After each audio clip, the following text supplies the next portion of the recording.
So ಹೋದ್ ಕ್ಲಾಸಲ್ಲಿ ನಾವು ಏನ್ ಮಾಡಿದ್ವಿ? ಹೋದ್ ಕ್ಲಾ ಹೋದ್ ಕ್ಲಾಸಲ್ಲಿ ನಾವು ವರ್ಬ್ಸ್ ಬಗ್ಗೆ ತಿಳ್ಕೊಂಡ್ವಿ, ಸ್ಟೇಟಿವ್ ವರ್ಬ್, ಆಕ್ಷನ್ ವರ್ಬ್ಸ್ ಬಗ್ಗೆ ತಿಳ್ಕೊಂಡ್ವಿ. ಇವತ್ತಿನ ಕ್ಲಾಸಲ್ಲಿ ನಾವು ಅಡ್ವರ್ಬ್ಸ್ ಬಗ್ಗೆ ತಿಳ್ಕೊಳ್ಳೋಣ. ಇವತ್ತೊಂದು ಕ್ಲಾಸಲ್ಲಿ ನಾವು ಅಡ್ವರ್ಬ್ಸ್ ಬಗ್ಗೆ ನೋಡೋಣ.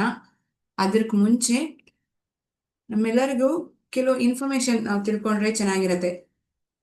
ನಮ್ಮ ಕರ್ನಾಟಕದಲ್ಲಿ ಎಷ್ಟೋ ಎಷ್ಟೋ ಸಿಟೀಸ್ಗಳಿದೆ ಅಲ್ಲ, ಅದರಲ್ಲಿ ಒಂದೊಂದು ಸಿಟಿಗೂ ಒಂದೊಂದು ಇಂಪಾರ್ಟೆನ್ಸ್, ಮುಖ್ಯಾಂಶ ಇರತ್ತೆ. ಆ ಒಂದೊಂದು ವಿಷಯವನ್ನು ಯಾಕಂಗ್ ಕರೀತಾರೆ, ಏನ್ ವಿಶೇಷವಾಗಿದೆ ಅದನ್ನ ಒಂದು ತಿಳ್ಕೊಳ್ಳೋಣ, ಆಯ್ತಾ? ನಿಮ್ ಜನರಲ್ ನಾಲೆಜ್ ಇಂಪ್ರೂವ್ ಆಗತ್ತೆ, ಆ ಊರ್ ಬಗ್ಗೆ ನಾವು ತಿಳ್ಕೊಂಡೋಗು ಆಗತ್ತೆ ಅಲ್ವಾ. Today we are going to see about ನಮ್ಮ ಮೈಸೂರು. ಓಕೆ, ನಿಮ್ಮೆಲ್ಲರಿಗೂ ಹೆಚ್ಚಾಗಿ ತಿಳಿದಿರೋದೆ, but still for those who are not knowing about it, for them it's going to be an added information.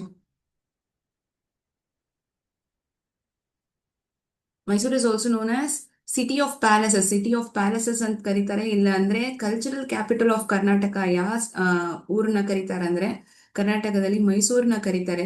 It is also celebrated for it's rich heritage and for it's Mysore palace. ಇವಾಗ ತಾನೇ ದಸರಾ ಮುಗೀತು, ಎಷ್ಟು lights ಇಂದ ತುಂಬಾ it is filled with lights and lot of happenings in this particular city. Correct? So it is known as City of Palaces and Cultural Capital of India, and it's known for its rich heritage and the famous Mysore Palace. Mysore Palace ತುಂಬಾ ಇವ್ರ ಬಗ್ಗೆ, ಇವ್ರ ವಿಶೇಷತೆ ಅಂತ ನೋಡಿದ್ರೆ Mysore palace ಬಗ್ಗೆ ಹೆಚ್ಚಾಗಿ ಮಾತಾಡ್ತಾರೆ. Also it is known for famous silk sarees and sandalwood products. Sandalwood products ಇಲ್ಲಿ ತುಂಬಾ famous. The city is also recognized for its craftsmanship. ಈ ಗೊಂಬೆಗಳು, ಇಂತಹ ವಿಶೇಷವಾದ ಥಿಂಗ್ಸ್ ಎಲ್ಲ ಇಲ್ಲಿ ಸಿಗತ್ತೆ. India's cleanest city among 476 cities in 2018. 2018 ಇಂಡಿಯಾದಲ್ಲಿ ಇರೋದಲ್ಲೇ ತುಂಬಾ ಕ್ಲೀನ್ ಆಗಿರೋ ಸಿಟಿ ಅಂತ ನೋಡಿದ್ರೆ ಮೈಸೂರು ಅಂತ ಹೇಳಿದ್ರು. ಎಷ್ಟು ಸಿಟಿ ಅವರು ಸರ್ವೆ ಮಾಡಿರೋದಲ್ಲಿ ಹೇಳಿದ್ರು ಅಂದ್ರೆ ಅರೌಂಡ್ 476 ಸಿಟೀಸ್ ನ ಸರ್ವೆ ಮಾಡಿದ್ರು. ಅದರಲ್ಲಿ ಇರೋದ್ರಲ್ಲಿ ತುಂಬಾ ಕ್ಲೀನ್ ಆಗಿರೋ ಸಿಟಿ ಅಂತ ನೋಡಿದ್ರೆ ಮೈಸೂರು ಅಂತ ಒಂದು ಹೆಮ್ಮೆ ನಮ್ಮ ಮೈಸೂರಿಗಿದೆ.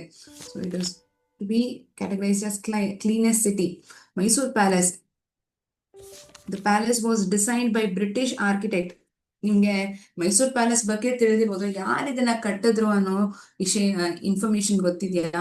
It was design by this architect henry Irwin and features it features a blend of Hindu, Mughal, Rajput and Gothic styles. ಇವೆಲ್ಲ ಕಂಪ್ರೈಸ್ ಆಗಿರೋದೆ ಇದರಲ್ಲಿ, ಈ ಪ್ಯಾಲೇಸ್ ಅಲ್ಲಿ. It comprises of Hindu, Mughal, Rajput and Gothic styles. Sandalwood city ಅಂತಾನು ಕರೀತಾರೆ. ಯಾಕೆ? Is there any reason to it? Due to it strong sandalwood industry. Sandalwood industry ತುಂಬಾ ವಿಶೇಷವಾಗಿ ಇಲ್ಲಿ ತುಂಬಾ ಫೇಮಸ್. ಅದ ಕಾರಣಕ್ಕೋಸ್ಕರನೇ ಇದನ್ನ ಸ್ಯಾಂಡಲ್ವುಡ್ ಸಿಟಿ ಅಂತ ಕರೀತಾರೆ. So one small motivational thought: if you are not willing to learn, no one can help you. If you are determined to learn, no one can stop you. ನೀವೊಂದು ವಿಷಯನ ಕಲಿಬೇಕು ಅನ್ನೋದ್ರಲ್ಲಿ ತುಂಬಾ ಸ್ಥಿರವಾಗಿದ್ದೀರಾ ಅಂದ್ರೆ ಯಾರೇ ಬಂದ್ರು, ಏನೇ ಹೇಳಿದ್ರು ನಿಮ್ಮನ್ನ ಸ್ಟಾಪ್ ಮಾಡೋದಿಕ್ಕಾಗಲ್ಲ. ಆದ್ರೆ ನಿಮಗ್ ನೀವೇ ವಿಲ್ಲಿಂಗ್ ಆಗಿಲ್ಲ, ಕಲಿಯೋದಿಕ್ಕೆ ನಿಮ್ಗೆ ಆಸೆ ಇಲ್ಲ, ಭರವಸೆ ಇಲ್ಲ ಅಂದ್ರೆ ಎಷ್ಟೇ ಜನ ಎಷ್ಟು ಮೋಟಿವೇಶನಲ್ ಸ್ಪೀಚ್ ಕೊಟ್ಟರು ಸರಿ, ನಿಮ್ಗೆ ಹೇಳಿದ್ರು ಸರಿ, ನಿಮ್ಗೆ ಯಾರು ಸಹಾಯ ಮಾಡಕ್ಕಾಗಲ್ಲ. So one that is determined, a person who is determined by himself to learn, he cannot be stopped by any force or anybody. With that good note, we will start today's session. Okay? ಯಾವ್ದ್ರ ಬಗ್ಗೆ ಅಂತ ಹೇಳಿದೆ? Adverbs ಬಗ್ಗೆ ಅಂತ ಹೇಳಿದೆ. ಒಂದ್ ನಿಮಿಷ.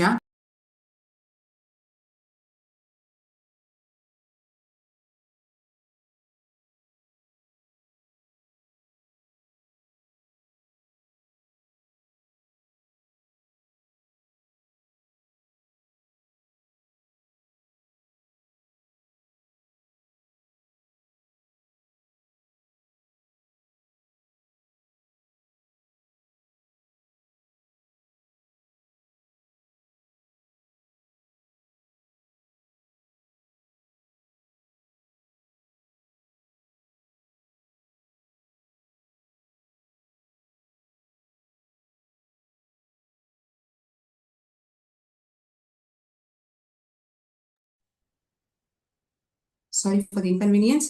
So adverbs ಬಗ್ಗೆ ಇವತ್ತು ಹೆಚ್ಚಾಗಿ ನಾವು ತಿಳ್ಕೊಳ್ಳೋಣ. ಅಡ್ವರ್ಬ್ಸ್ ಅಂದ್ರೆ ಏನು? ನಿಮ್ಗೆ ಯಾರಿಗಾದ್ರೂ ಗೊತ್ತಿದ್ಯಾ? A word that describes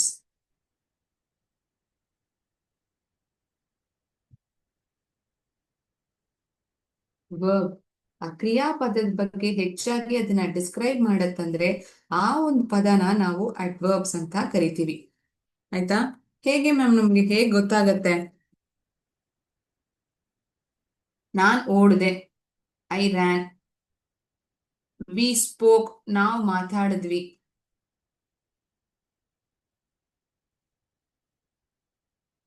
they played. Ma'am ಈ ಸೆಂಟೆನ್ಸ್ ಗಳಲ್ಲಿ ನೋಡಿದ್ರೆ ಬರೀ ಸಬ್ಜೆಕ್ಟ್ ಇದೆ, ಒಂದೇ ಒಂದು ವರ್ಬ್ ಇದೆ. ಹೌದು, ಖಂಡಿತವಾಗಿ ಈ 3 ಸೆಂಟೆನ್ಸ್ ಗಳಲ್ಲೂ ನೋಡಿದ್ರೆ ಒಂದ್ ಸಬ್ಜೆಕ್ಟ್ ಇದೆ, ಮತ್ತೊಂದು ವರ್ಬ್ ಆಗಿದೆ. ಒಂದ್ ಸಬ್ಜೆಕ್ಟ್ ಇದೆ, ಮತ್ತೊಂದು ವರ್ಬ್ ಆಗಿದೆ. ಈ 3 ಸೆಂಟೆನ್ಸ್ಗಳು ನಾವು ನೋಡಿದ್ರೆ ಯಾವ ಒಬ್ಬ ವ್ಯಕ್ತಿ ಒಂದ್ ಕೆಲಸವನ್ನ ಮಾಡ್ತಿದಾರೋ ಅದ್ರ ಬಗ್ಗೆ ಹೇಳಿದ್ದಾರೆ, ಮತ್ತೆ ಏನ್ ಕ್ರಿಯೆ ನಡೀತಿದೆಯೋ ಅದ್ರ ಬಗ್ಗೆ ಹೇಳಿದ್ದಾರೆ. ಅದ್ ಹೇಗ್ ನಡೀತಿದೆ ಅದ್ರ ಬಗ್ಗೆ ಹೆಚ್ಚಾಗಿರೋ ಇನ್ಫಾರ್ಮೇಶನ್ ಏನಾದ್ರೂ ಕೊಟ್ಟಿದಾರಾ? ಇಲ್ಲ ಅಲ್ವಾ? ಅವ್ರು ಆಟ ಆಡಿದ್ರು, ನಾನ್ ಓಡ್ದೆ, ನಾವು ಮಾತಾಡಿದ್ವಿ, ಇಷ್ಟೇ ಇರೋದು ಅಲ್ವಾ? ಹೇಗ್ ಆಟ ಆಡಿದ್ರು, ಇದು ಹೇಗ್ ಆಟ ಆಡಿದ್ರು ಅನ್ನೋ ಇನ್ಫಾರ್ಮೇಶನ್ ಅಕಸ್ಮಾತ್ ಇತ್ತಂದ್ರೆ ಅದನ್ನ ನಾವು ಅಡ್ವರ್ಬ್ ಅಂತ ಹೇಳ್ತೀವಿ. ದೇ ಪ್ಲೇಡ್ ಹ್ಯಾಪಿಲಿ, ತುಂಬಾ ಸಂತೋಷವಾಗಿ ಅವ್ರು ಆಟ ಆಡಿದ್ರು. ಐ ರ್ಯಾನ್ ಪಾಸ್, ನಾನು ಬೇಗ ಓಡ್ದೆ. ಹೇಗ್ ಓಡ್ದೆ? ಬೇಗ ಓಡ್ದೆ, ಬೇಗ ಓಡ್ದೆ. We spoke, we spoke gently, ಮೆಲ್ಲಗೆ ಮೆತ್ತಗೆ ನಾವು ಮಾತಾಡಿದೆ, softly.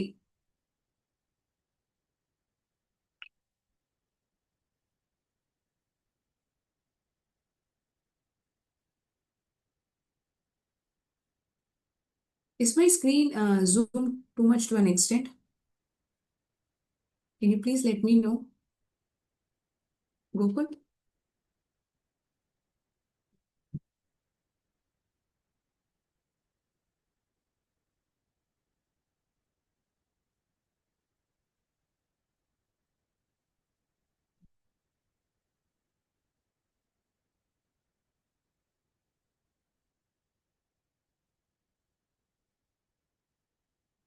Gokul, can you please help me in this aspect?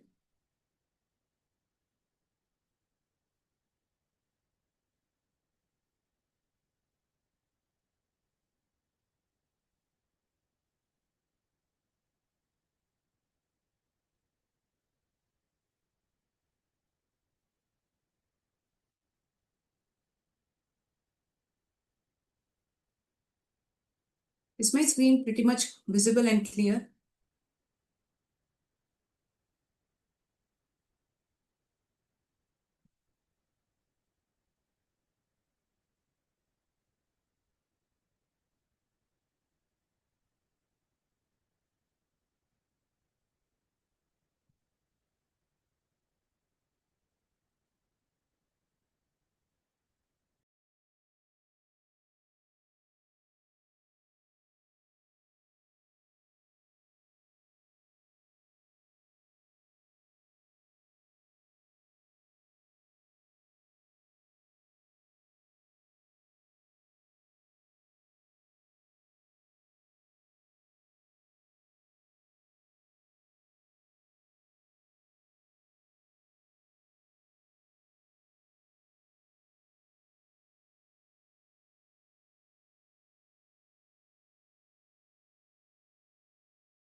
Sorry for the inconvenience. There was a technical glitch over here. That's why I stopped randomly in between.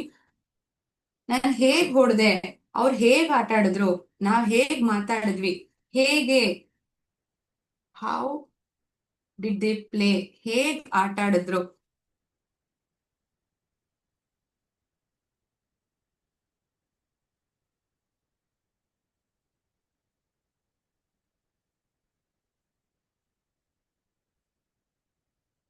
How did they play, ಅವ್ರು ಹೇಗೆ ಆಟ ಆಡಿದ್ರು, ತುಂಬಾ ಸಂತೋಷವಾಗಿ ಆಟ ಆಡಿದ್ರು. How ಅನ್ನೋ ಪ್ರಶ್ನೆಗೆ ಇಲ್ಲಿ ಅದು ಉತ್ತರಿಸ್ತಿದೆ. ಐ ರ್ಯಾನ್ ಫಾಸ್ಟ್, ನಾನು ಹೇಗ್ ಓಡ್ದೆ, ಬೇಗ ಓಡ್ದೆ. ನಾವು ಹೇಗ್ ಮಾತಾಡಿದ್ವಿ, ಮೆತ್ತಗ್ ಮಾತಾಡಿದ್ವಿ, ಮೆಲ್ಲಗೆ ನಾವು ಮಾತಾಡಿದ್ವಿ. ಸೊ ಯಾವ ಒಂದು ವರ್ಡು ಆ ವರ್ಬ್ ಬಗ್ಗೆ ಹೆಚ್ಚಾಗಿ ಡಿಸ್ಕ್ರೈಬ್ ಮಾಡುತ್ತೋ ಅದನ್ನ ನಾವು ಅಡ್ವರ್ಬ್ಸ್ ಅಂತ ಕರಿತೀವಿ. ಈ ಅಡ್ವರ್ಬ್ಸ್ ಅಲ್ಲಿ ಎಷ್ಟೋ ರೀತಿಯಾಗಿರೋ ಅಡ್ವರ್ಬ್ಸ್ ಇದೆ. ಅಂದ್ರೆ ಅದು ಹೇಗ್ ನಡೆಯುತ್ತೆ ಅನ್ನೋದು ಹೇಳೋದಿಕ್ಕೆ ಅಡ್ವರ್ಬ್ಸ್ ಆಫ್ ಮ್ಯಾನರ್ ಅಂತೀವಿ. ಎಲ್ ನಡೆಯುತ್ತೆ, ಎಲ್ ನಡೀತಿದೆ ಆ ಕೆಲಸವಾದ್ದು, it is happening here, the class is happening in first floor. ಎಲ್ಲಿ ನಡೀತಿದೆ, ಫಸ್ಟ್ ಫ್ಲೋರ್ ಎಲ್ಲಿ ನಡೀತಿದೆ ಅನ್ನೋದನ್ನ ಹೆಚ್ಚಾಗಿ ಹೇಳುತ್ತೆ. The class is happening here, happening ಅನ್ನೋದು ವರ್ಬ್ ಆಗತ್ತೆ. ಇಲ್ಲಿ ನಡೀತಿದೆ ಅನ್ನೋದು ಹಿಯರ್ ಅನ್ನೋ ವರ್ಡು ಅಡ್ವರ್ಬ್ ಆಗತ್ತೆ.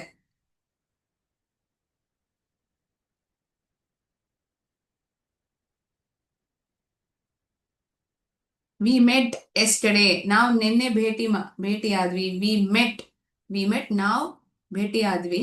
ಯಾವಾಗ, ನಿನ್ನೆ. Time is yesterday. Okay. Frequency, ಎಷ್ಟು ಸತಿ ಒಂದು ವಿಷಯವಾದದ್ದು ನಡೆಯುತ್ತೆ. ಯಾವಾಗ್ಲೂ ನಡೆಯತ್ತಾ, ಯಾವಾಗ್ಲಾದ್ರೂ ನಡೆಯತ್ತಾ, ಅಪರೂಪವಾಗಿ ನಡೆಯತ್ತಾ, usually, sometimes, always, never, ಯಾವಾಗ್ಲೂ ನಡೆಯೋದೇ ಇಲ್ಲ. ಇಂತಹ ಪದಗಳನ್ನ ಆ ಸೆಂಟೆನ್ಸ್ ಅಲ್ಲಿ ಬಳಸಿದ್ದಾರೆ ಅಂದ್ರೆ ಅದು ಅಡ್ವರ್ಬ್ಸ್ ಆಫ್ ಫ್ರೀಕ್ವೆನ್ಸಿ ಅಂತ ನಾವು ಕರಿತೀವಿ. ಆಯ್ತಾ. So we have different types of adverbs. Adverbs ಅಂತ, ಅಡ್ವರ್ಬ್ಸ್ ಇನ್ ಅರ್ಥ ಏನಂತ ತಿಳ್ಕೊಂಡ್ವಿ, ಅದರದ್ದು ಹೆಚ್ಚಾಗಿರೋ types: adverbs of manner, place, time, frequency. ಇದು ಒಂದೊಂದದ್ದು ಹೆಚ್ಚಾಗಿರೋ ಎಕ್ಸಾಂಪಲ್ಸ್ ಜೊತೆ ನಾವು ನೋಡೋಣ. ಆಯ್ತಾ. Adverb of manner, it answers the question how, ಹೇಗೆ ನಡೀತು. ದೇ ಪ್ಲೇಡ್ ಹ್ಯಾಪಿಲಿ, ಹೇಗೆ ಅವ್ರು ಆಟ ಆಡಿದ್ರು, ತುಂಬಾ ಸಂತೋಷವಾಗಿ ಆಟ ಆಡಿದ್ರು. ಹೌ ಅನ್ನೋ ಪ್ರಶ್ನೆಗೆ ಅದು ಉತ್ತರಿಸುತ್ತೆ. ಹೌ ಅನ್ ಆಕ್ಷನ್ ಹ್ಯಾಪನ್, ಹೇಗ್ ನಡೀತು. ಇದು ಸಂಬಂಧವಾಗಿರೋ ಕೆಲವು ಸೆಂಟೆನ್ಸಸ್ ಉದಾಹರಣೆ ಆಗಿ ನೋಡೋಣ.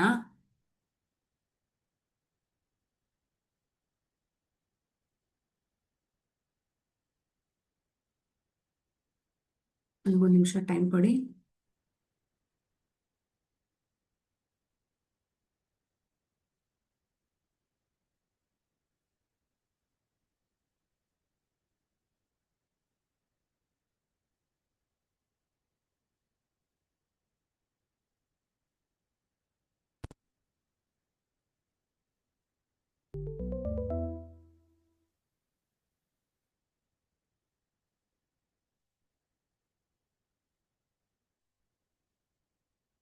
Raj was dash injured when he fell down the stairs.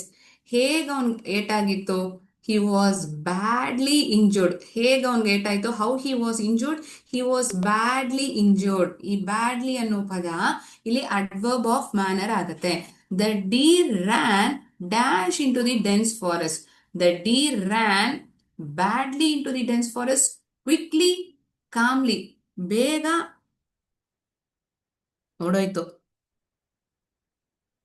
The deer ran quickly into the dense forest. Ran is the verb, quickly is adverb. Sita sang the song loudly, melodiously, patiently. ಹೇಗೆ ಹಾಡಿದ್ಲು ಹಾಡ್ನ, ತುಂಬಾ melodious ಆಗಿ ಹಾಡಿದ್ಲು. She sang the song, Sita sang the song melodiously. So this word melodiously indicates adverb of manner. ಹೇಗ್ ಹಾಡಿದ್ಲು, how she sang, how Sita sang. The doctors spoke dash to the patient. Doctors usual ಆಗಿ ಹೇಗ್ ಮಾತಾಡ್ತಾರೆ patient ಹತ್ರ, ತುಂಬಾ ಮೆತ್ತಗೆ ಕಾಮಾಗಿ ಮಾತಾಡ್ತಾರಲ್ಲ, ತುಂಬಾ ಕಿರ್ಚ್ತಾರ, ಜೋರಾಗಿ ಮಾತಾಡ್ತಾರ, ಇಲ್ಲಾಂದ್ರೆ ತಪ್ಪಾಗಿ ಮಾತಾಡ್ತಾರ. The doctor spoke calmly to the patient. ಅವಾಗ ತಾನೇ ಅವರಿಂದ ಇನ್ಫಾರ್ಮೇಶನ್ ತಗೊಳಕ್ಕಾಗತ್ತೆ. So that the patient also feels good. The baby is crawling. How does the baby crawl? It crawls heavily, neatly, slowly. ಯಾವ ವರ್ಡ್ ಇದಕ್ಕೆ ಅಡ್ವರ್ಬ್ ಸೂಟಬಲ್ ಆಗಿರುತ್ತೆ? ಮೆತ್ತಗೆ crawl ಮಾಡುತ್ತೋ. It crawled slowly. The baby is crawling slowly. The child was weeping. ಹೇಗೆ ಅಳ್ತಿತ್ತು ಆ ಮಗು? It was weeping bitterly. ನನಗೆ ಬೇಕು, ಇವಾಗ್ಲೇ ಬೇಕು ಒಂದು. It rain dash last night. ಹೇಗ್ ಮಳೆ ಬಿತ್ತು ಹೋದ್ ರಾತ್ರಿ? ತುಂಬಾ ಜೋರಾಗಿ ಮಳೆ ಬಿತ್ತು. It rain heavily. ಹೇಗೊಂದು ಕೆಲಸವಾಗಿದ್ದು ನಡೀತು. How did it happen? How ಅನ್ನೋ ಪ್ರಶ್ನೆಗೆ ಅದು ಉತ್ತರಿಸ್ತಿದೆ ಅಂದ್ರೆ ಅದು ಅಡ್ವರ್ಬ್ ಆಫ್ ಮ್ಯಾನರ್ ಅಂತ ನಮ್ಗೆ ಅರ್ಥ ಮಾಡ್ಕೊಳಕ್ಕಾಗತ್ತೆ. ದ ಟೀಚರ್ ಆಸ್ her students to write. Teacher ಏನಂತಾರೆ? ನೀಟಾಗಿ ಬರಿಬೇಕು ಮಕ್ಕಳೇ, ಆವಾಗ್ಲೇ ನಿಮ್ಗೆ ಫುಲ್ ಮಾರ್ಕ್ಸ್ ಸಿಗತ್ತೆ, ನಿಮ್ಗೆ ಅರ್ಥ ಆಗತ್ತೆ ನೀವು ಬರ್ದಿರೋದು ಅಂತ ಹೇಳ್ತಾರಲ್ವಾ. ದ ಟೀಚರ್ ಆಸ್ her students to write neatly. Will the teacher ask the students to write badly? No, they won't. The door bell rang quickly, loudly, beautifully. ಹೇಗ್ ಡೋರ್ ಬೆಲ್ ಹೊಡೆಯುತ್ತೆ? ಜೋರಾಗಿ ಹೊಡಿತು, ತಕ್ಷಣ ಹೊಡಿತು, ತುಂಬಾ ಸುಂದರವಾಗಿ ಹೊಡಿತು. It ran loudly. ಕೊನೆ ಪ್ರಶ್ನೆ. The manager dash listen to the customers complaint. ತುಂಬಾ ಪೇಷನ್ಫುಲ್ ಆಗಿ ಆ ಕಸ್ಟಮರ್ ಏನ್ ಹೇಳಿದ್ರು ಆ ಕಂಪ್ಲೇಂಟ್ ನ ಕೇಳಿಸ್ಕೊಂಡ್ರು. A person should be patient enough to listen to the queries. So patiently listen to the customers queries. So ಇಲ್ಲಿ ನೋಡಿದ್ರೆ ನಮ್ಗೆ adverbs of manner ಗೊತ್ತಾಗಿದೆ. ಅದು ಹೇಗೆ ಒಂದು ಕೆಲಸವಾಗಿದ್ದು ನಡೀತು ಅಂತ ಪ್ರಶ್ನೆಗೆ ಉತ್ತರಿಸ್ತಿದೆ ಅಂದ್ರೆ ಅದು ಅಡ್ವರ್ಬ್ ಆಫ್ ಮ್ಯಾನರ್. ಮುಂದೆ ಏನಿದೆ? Adverb of place. ಎಲ್ಲಿ ನಡೀತು ಒಂದು ಕೆಲಸವಾದದ್ದು? ಎಲ್ಲಿ ನಡೀತು? ಜಾಗ. Adverb of place. ಇಲ್ಲಿ ನಡೀತು,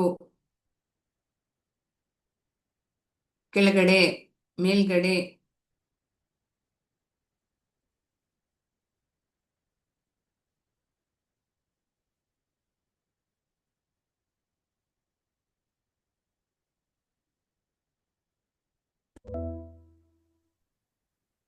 the train will stop here under above. ಎಲ್ಲಿ ನಿಲ್ಲತ್ತೆ? ಇಲ್ಲೇ ನಿಲ್ಲೋದು. ಆ ಅಂಡರ್ ಅಬೌವ್ ಎಲ್ಲ ಏನಾಗ್ಬಿಡತ್ತೆ? ಯಾಕದೆಲ್ಲ ಕೆಳಗಡೆ ಮೇಲ್ಗಡೆ ನಿಂತೋಗತ್ತಂತ ಹೇಳಕ್ಕಾಗತ್ತಾ? ಅಂತಹ ಪದಗಳನ್ನ ನಾವು ಏನಂತ ಕರಿತೀವಿ ಮಕ್ಕಳೇ? ಅವೆಲ್ಲ ಪ್ರೆಪೋಸಿಷನ್ಸ್ ಅಂತ ಕರಿತೀವಿ. ಆಯ್ತಾ? ಇಲ್ಲಿ, ಅಲ್ಲಿ, ಹೊರಗಡೆ, ಒಳಗಡೆ, ಇಂತಹ ಪದಗಳು ಪ್ಲೇಸ್ ಆಗತ್ತೆ. Adverbs of place. Luke puts dash his toys after playing. ಅಲ್ಲಲ್ಲಿ ಬಿಸಾಕ್ಬಿಡ್ತಾನೆ ಆಟ ಆಡದ್ಮೇಲೆ Luke puts dash his toys after playing. He puts his toys away. ಹೊರಗಡೆ ಬಿಸಾಕ್ಬಿಡ್ತಾನೆ, ಅಲ್ಲಲ್ಲಿ ಬಿಸಾಕ್ಬಿಡ್ತಾನೆ. I walk dash to unlock the front door. I walk upstairs. ಮೇಲ್ಗಡೆ ಹತ್ತಿದೆ ನಾನು. ಮುಂದ್ಗಡೆ ಬಾಗಿಲ್ನ ನಾನು ಮುಚ್ಚೋದಿಕ್ಕೆ ಮೆಟ್ಲು ಹತ್ತಿ ಮೇಲ್ಗಡೆ ಹೋದೆ. I walk upstairs to unlock the front door. Victor drove his car homeward quickly always. ಹೇಗೆ ಅವನ್ ಗಾಡಿನ ಓಡಿಸ್ದ? How he drove the car. How did Victor drive the car? Victor drove the car quickly ಅಂತ ಹೇಳ್ಬೋದು. How ಅನ್ನೋ ಪ್ರಶ್ನೆಗೆ ಅದು ಉತ್ತರಿಸ್ತಿದೆ ಅಂದ್ರೆ ಅದು ಅಡ್ವರ್ಬ್ ಆಫ್ ಮ್ಯಾನರ್ ಆಗ್ಬಿಡತ್ತೆ. ಇಲ್ಲಿ ನನಗೆ adverb of place.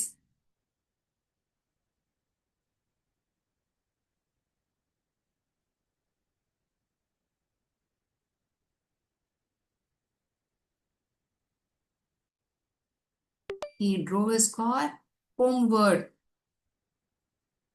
Adverb of place. ಮನೆ ಇರೋ ಜಾಗಕ್ಕೆ ಅವ್ನ ಗಾಡಿನ ಓಡಿಸ್ಕೊಂಡು ಹೋದ.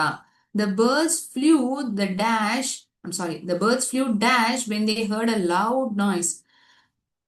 ಆ ಕಡೆ ಈ ಕಡೆ ಓಡೋಗ್ಬಿಡ್ತು. ದ ಬರ್ಡ್ಸ್ ಫ್ಲೂ ಹಾರೋಯ್ತು. ಓಡೋಗ್ಬಿಡ್ತಲ್ಲ, ಹಾರೋಯ್ತು. The birds flew away when they heard a loud noise.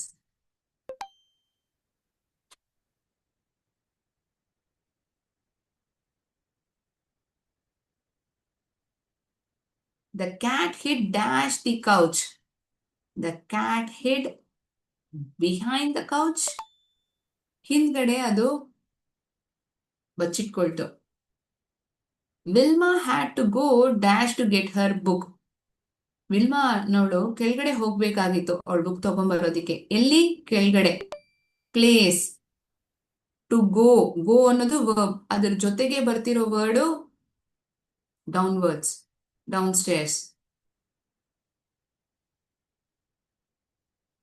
8th question. Mr. Clark searched dash for his keys. ಎಲ್ಲೆಲ್ಲೂ ಹುಡುಕ್ದ, ಎಲ್ಲಾ ಕಡೆನೂ ಹುಡುಕ್ದ. Where did he search? He searched everywhere for his keys. So adverb of place it answers the question where, ಎಲ್ಲಿ ಅನ್ನೋ ಪ್ರಶ್ನೆಗೆ ಅದು ಉತ್ತರಿಸುತ್ತೆ. Where he searched for keys, he searched for keys everywhere. Time, when did it happen, ಯಾವಾಗ ಒಂದು ವಿಷಯವಾದದ್ದು ನಡೀತು, when. Frequency ಅನ್ನೋದು ಹೌ ಆಫನ್, ಎಷ್ಟು ಸತಿ ಒಂದು ಕೆಲಸವಾದದ್ದು ನಡೆಯುತ್ತೆ. ಹೌ ಆಫನ್, ಎಷ್ಟು ಸತಿ ಒಂದು ಕೆಲಸವಾದದ್ದು ನಡೆಯುತ್ತೆ. ಮ್ಯಾನರ್ ಅಂದ್ರೆ ಹೇಗ್ ನಡೀತು, ಎಲ್ ನಡೀತು, ಎಷ್ಟೊತ್ತು, ಯಾವಾಗ ನಡೀತು, ಎಷ್ಟು ಸತಿ ನಡೀತು, ಇದಕ್ಕೆ ಹೇಳೋದೆ ಅಡ್ವರ್ಬ್ ಆಫ್ ಫ್ರೀಕ್ವೆನ್ಸಿ. ಸರಿನಾ? ಅರ್ಥ ಆಗ್ತಿದ್ಯಾ ಮಕ್ಳೇ? Is it clear?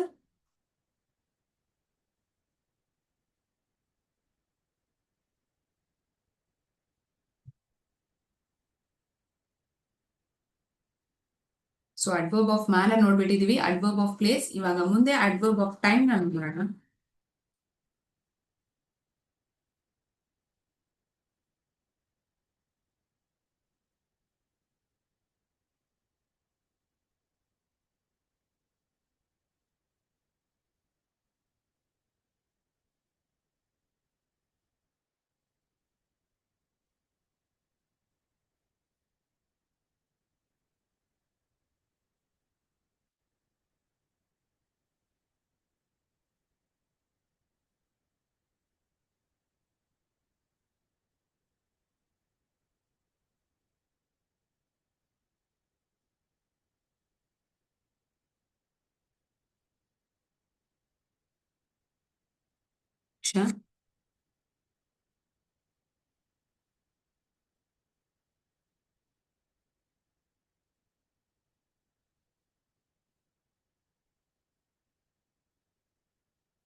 ಯಾವಾಗ ಒಂದು ಕೆಲಸವಾದದ್ದು ನಡೀತು ಅಂತ ಹೇಳೋದೆ ಅಡ್ವರ್ಬ್ ಆಫ್ ಟೈಮ್.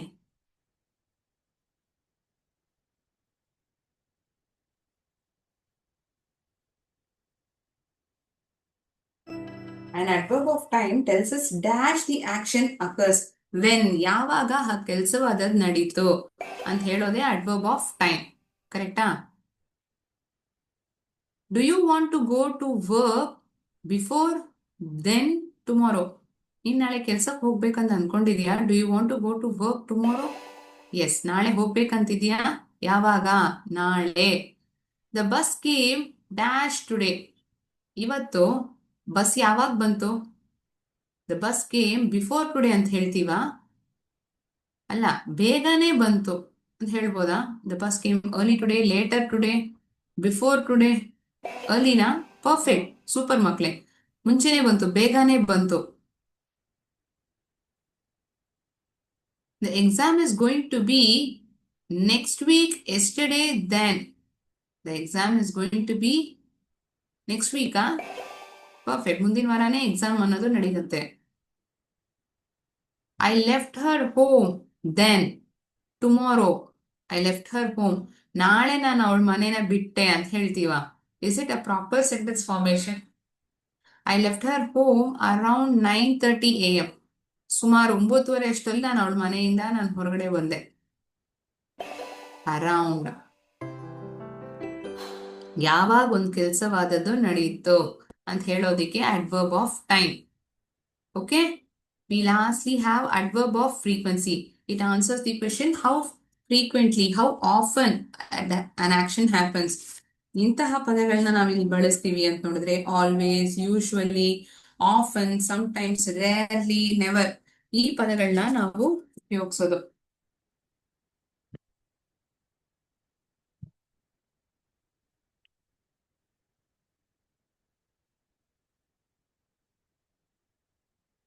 ಆಲ್ವೇಸ್ ಯಾವಾಗ್ಲೂ, ಯೂಶುವಲಿ ಸಾಮಾನ್ಯವಾಗಿ ನಡೆಯೋದೆ, ಆಫನ್ ಇದಕ್ಕಿಂತ ಕಮ್ಮಿ ಆದ್ರೆ ನಡೆಯುತ್ತೆ, ಕೆಲವು ಸತಿ ನಡೆಯುತ್ತೆ, ಯಾವಾಗ್ಲಾದ್ರೂ ನಡೆಯುತ್ತೆ. ಇಟ್ ಹ್ಯಾಪನ್ಸ್ ಸಮಟೈಮ್ಸ್, ನಡೆಯುತ್ತೆ ಆದ್ರೆ ಇದಕ್ಕಿಂತ ಕಮ್ಮಿನೇ. ರೇರ್ಲಿ, ಅಪರೂಪವಾಗಿ. ನಡೆಯೋದೇ ಇಲ್ಲ. ಕೆಲಸವಾದದ್ದು ನಡೆಯೋದೇ ಇಲ್ಲ. ಎಷ್ಟು ಸತಿ ಒಂದು ಕೆಲಸವಾದದ್ದು ನಡೆಯುತ್ತೆ ಅಂತ ಹೇಳೋದಕ್ಕೆ ನಾವು ಈ ಆಲ್ವೇಸ್, ಯೂಶ್ವಲಿ ಇದೆಲ್ಲ ಉಪಯೋಗಿಸ್ತೀವಿ. 100% ಯಾವಾಗ್ಲೂ ನಡೆಯುತ್ತೆ. ನೆವರ್ ಅನ್ನೋದು ನಡೆಯೋದೇ ಇಲ್ಲ. This around 90%, often it comes around 70%, 50%, 5%, and it never happens to 0. So ಒಂದು ಪಿರಮಿಡ್ ತರ ಹಾಕೊಂಡ್ರೆ ನಿಮ್ಗೆ inverted pyramid, always, usually, often, sometimes, rarely, never. All these are adverbs of frequency. ಇದಕ್ಕೆ ಸಂಬಂಧವಾಗಿರೋ ಪ್ರಶ್ನೆಗಳನ್ನ ಉತ್ತರಿಸೋಣ ಆಯ್ತಾ.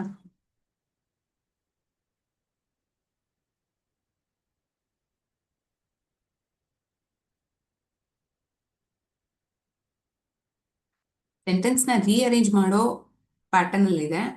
ಯಾವಾಗ ಒಂದು ಕೆಲಸವಾದ ನಡೆಯುತ್ತೆ, ಯಾವಾಗ್ಲೂ ನಡೆಯುತ್ತಾ, ನಡೆಯೋದೇ ಇಲ್ವಾ ನೋಡೋಣ. ಸೊ ಸೆಂಟೆನ್ಸ್ ರೀಅರೇಂಜ್ ಮಾಡಿದಂಗೂ ಆಗತ್ತೆ. ಕರೆಕ್ಟ್ ಸೆಂಟೆನ್ಸ್ ಫಾರ್ಮೇಶನ್ ನಿಮ್ಗೆ ಬರತ್ತಾ ಅಂತ ನೋಡೋಣ. I always wake up at 6 AM. ನಾನು ಯಾವಾಗ್ಲೂ 6 ಗಂಟೆಗೆ ಎದ್ದೊಳ್ತೀನಿ. ವೇಕಪ್, ಎದ್ದೇಳ್ತೀನಿ. ಯಾವಾಗಲ್ಲ, ಯಾವಾಗ್ಲೂ ನಾನು ಬೆಳಗ್ಗೆ 6 ಗಂಟೆಗೆ ಎದ್ದೊಳ್ತೀನಿ. Always it is an adverb. And what kind of an adverb? Adverb of frequency. ನಾನು ಮನೆಗೆ ಸಾಮಾನ್ಯವಾಗಿ 2 ಗಂಟೆ ಅಷ್ಟರೊಳಗೆ ಮನೆಗೆ ಬಂದ್ಬಿಡ್ತೀನಿ. ನಾನು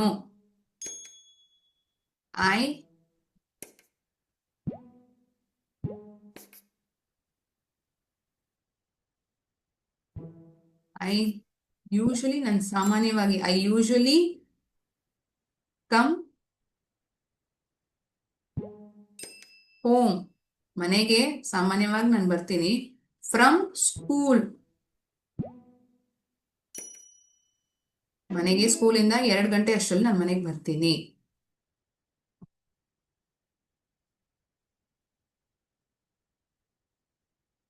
classes evenings I Wednesday for normally tennis go on. ನಾನು ಸಾಮಾನ್ಯವಾಗಿನೇ normally, it's my usual pattern. I normally, it's a usual habit pattern. I normally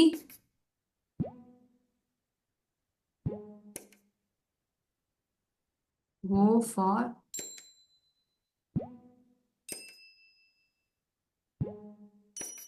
tennis classes on Wednesday evenings. ಬುಧವಾರ ಸಾಯಂಕಾಲ ಹೊತ್ತಲ್ಲಿ ನಾನು ಸಾಮಾನ್ಯವಾಗಿ ಟೆನ್ನಿಸ್ ಕ್ಲಾಸ್ಗೆ ಹೋಗ್ತೀನಿ. I normally go for tennis classes on Wednesday evenings. Normally ಅನ್ನೋ ಪದ ಅಡ್ವರ್ಬ್ಸ್ ಆಫ್ ಫ್ರೀಕ್ವೆನ್ಸಿ.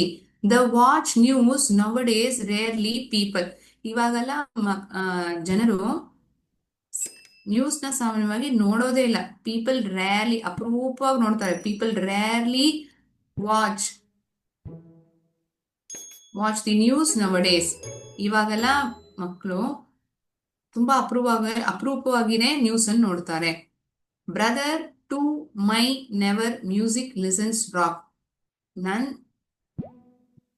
ಸಹೋದರ, ಮೈ ಬ್ರದರ್ ಕೇಳೋದೇ ಇಲ್ಲ. ಏನ್ನ ಕೇಳಲ್ಲ?